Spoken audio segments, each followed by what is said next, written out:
One of my fondest memories from childhood is sitting in front of my stepdad's TV, PlayStation 2, just lazily sitting on the floor, running around and causing absolute mayhem in Grand Theft Auto Vice City.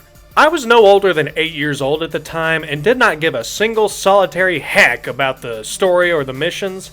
I just liked driving around, running over pedestrians, blasting the Goofy Goober song from the SpongeBob movie over the radio, and trying to glitch into places I wasn't supposed to be. Then when San Andreas came out, I spent most of the time looking at pieces of paper that looked a lot like this, using a jetpack to fly around looking for Bigfoot, and playing lots and lots of dress up. I would ignore most of the main missions the moment I was allowed to roam the open world, just cheating my way to the maximum amount of stars and having the audacity to tell my little sister she was playing the game wrong just because she was driving around obeying traffic laws, even though I would sometimes simulate being a truck driver. After San Andreas, I passed over a lot of other games in the GTA clone or crime sim genre, whatever you classify these types of games as. Then around 2012, I read some review for Saints Row 3 that mentioned a segment where you shoot bad guys while disguised as a toilet, and my 2010s lol random XD brain lit on absolute fire. When I finally got my hands on Saints Row the 3rd, I kinda didn't like it. I literally only completed the opening mission, then went back to playing Arkham City. Then one night I stayed at a friend's house and he hogged the controller all night playing Saints Row 3, and while watching him, I came to a horrifying realization. In every other game where you can drive cars, you get into them pretty normally. In Saints Row 3, you hijack the cars like this. And I'd already told him that I didn't really like the game and that he can play it as much as he wants. Oh yes. Oh yes, Saints Row 3. I was so wrong about you. And to make up for it, this video is going to be a love letter to you that I'm making over a decade later, and I hope in time you can forgive me.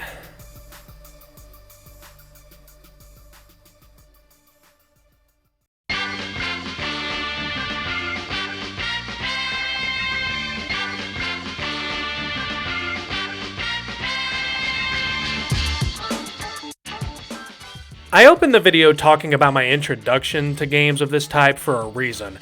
I didn't play them for the story when I was a youngin'. I was way too young to care about the 80s movies references and gang violence. I just liked to fire missiles at stuff and fly cars around like Harry Potter. Today, Grand Theft Auto still reigns supreme as the premier open world game of its ilk, but if you're asking me, Saints Row the 3rd is still my favorite. It has a story and it does have objectives, but they seem a lot more focused on creating wacky scenarios that I would often imagine myself doing when playing GTA as an 8-year-old. Those old GTA games were my sandbox to play pretend in, and Saints Row 3, intentionally or not, leaned into that more chaotic energy. To show you what I mean, in Grand Theft Auto 5, there's an entire mission dedicated to pretending to be a dock worker. In Saints Row the 3rd, there's a side activity where you participate in a game show that revolves around murdering people in mascot costumes for money while Rob Van Dam gives commentary. In GTA 5, you kidnap the big bad, lock him in the trunk of a car, and push him off the cliff, and that's the climax.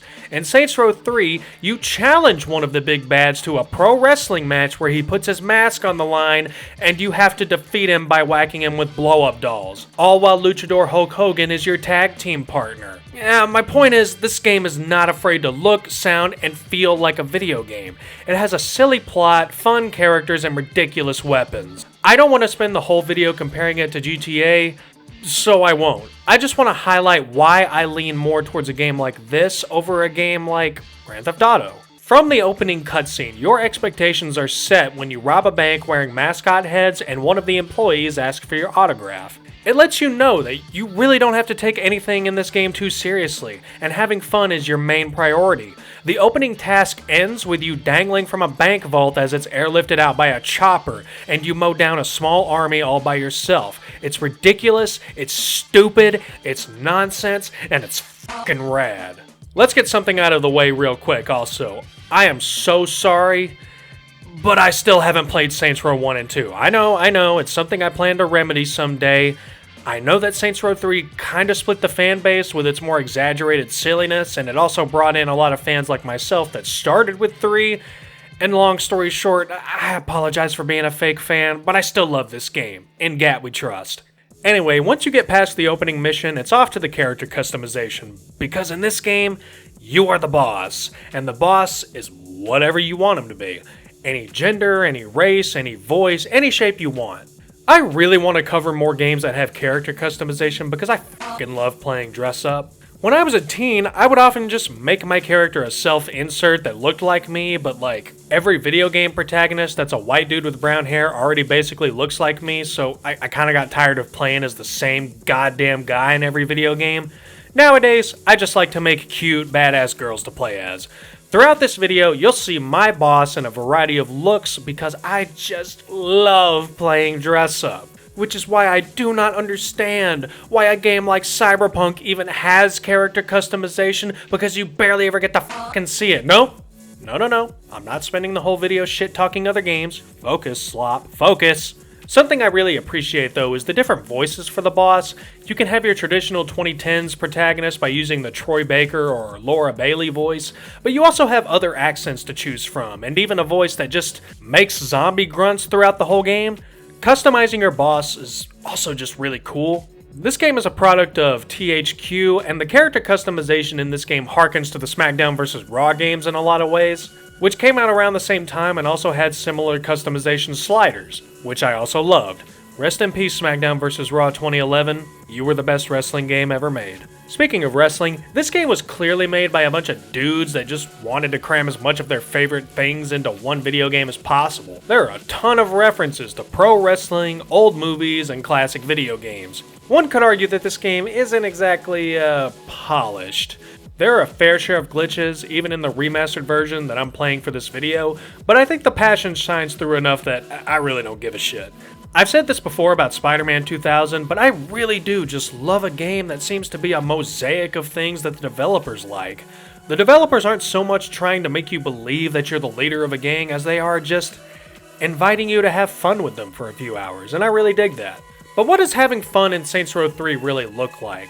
If you're not into dress up, if you really need something beyond the opening customization options to hook you for some reason, what does Saints Row 3 offer to keep you playing long after the credits roll?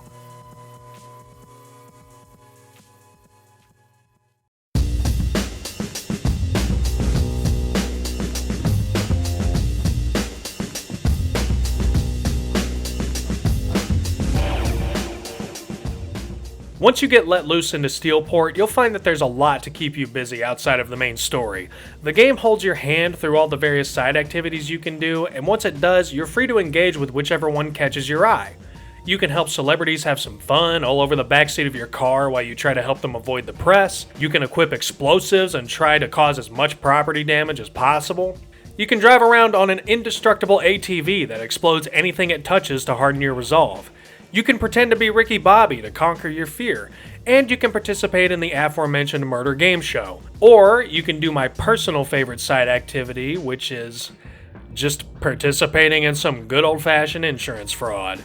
Side note, more games really need to play with ragdoll physics. Wrestling fans seem to really be enjoying them right now. You can also just wander around finding collectibles to scratch your Banjo-Kazooie itch, or you can do some assassinations or car theft missions to earn a quick buck.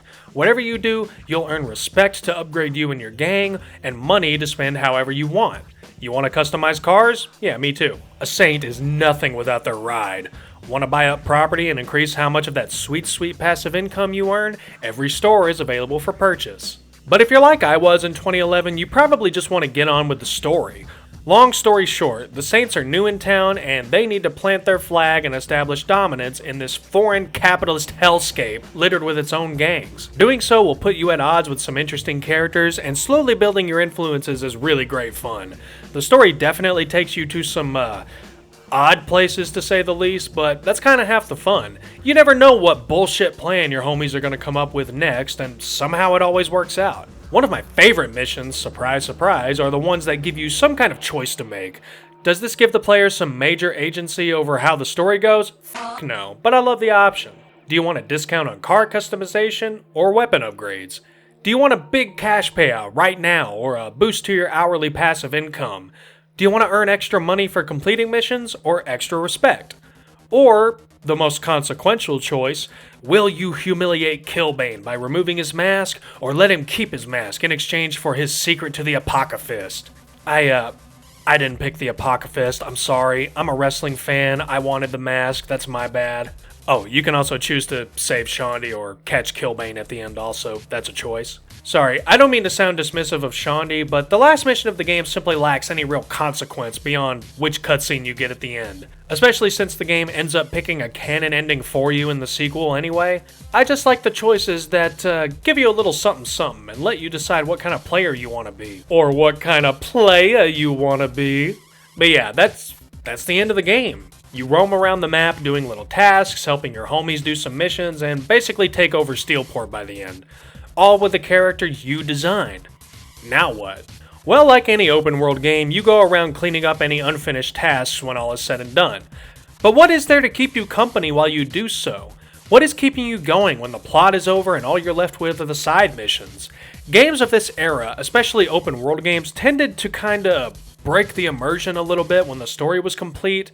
When you aren't getting phone calls about the plot or new tasks to do, it starts to feel more like you're playing a video game. Which again, is fine for me, but some players need a little something extra to keep them hooked post-game. And even I found myself feeling just a little blue, that it felt like I was just heading towards the end. Playing the game until it gave me no more reason to spend any time with it. It's the same kind of existential dread that can keep you from replaying games like Persona because, come on, Yosuke, you know me, we're best friends, why don't you remember me? But for me, the thing that kept me engaging with Saints Row after all was said and done was something simple, yet kind of, I don't know, nostalgic I guess, but if I had to put it into a word...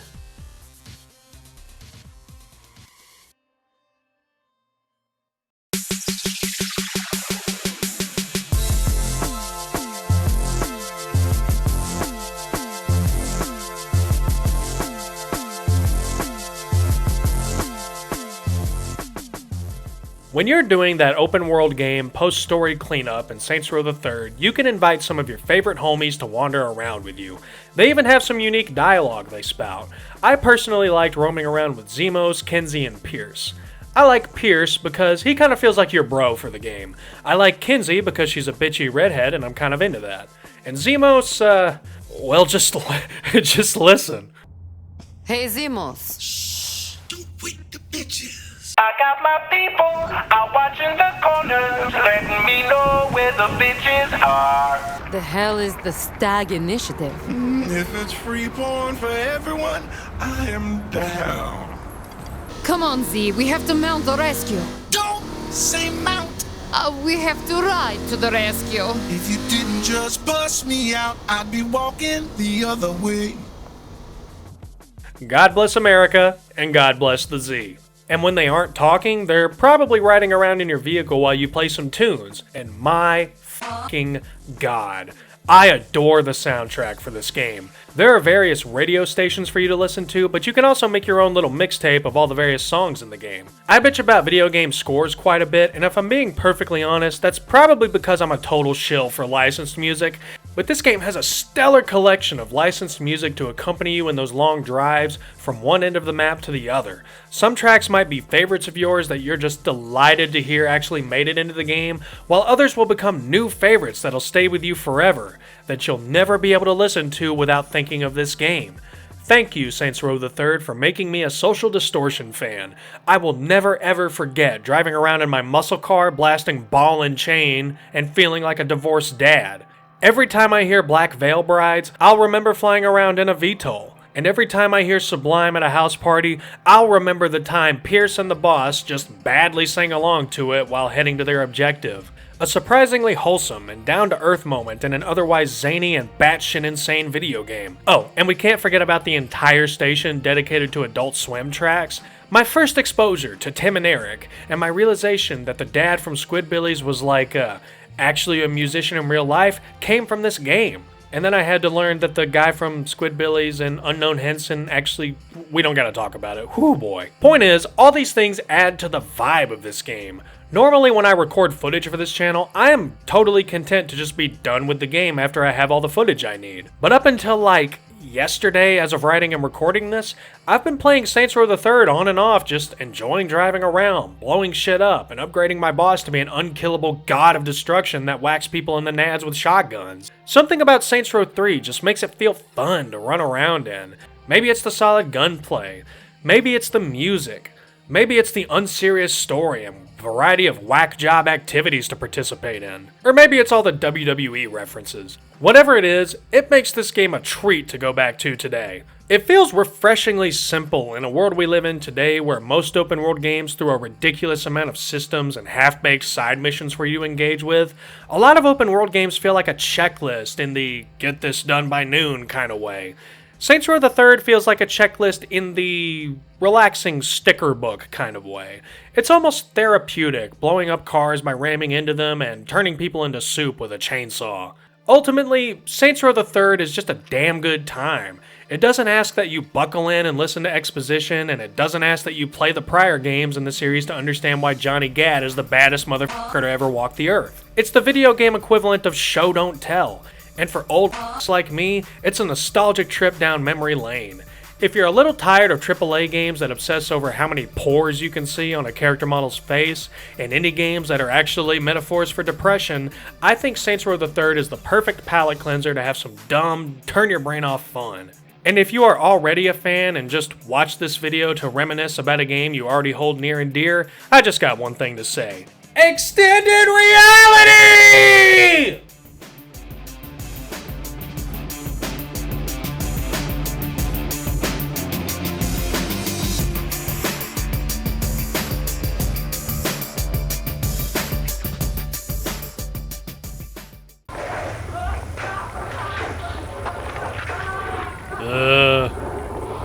Hello?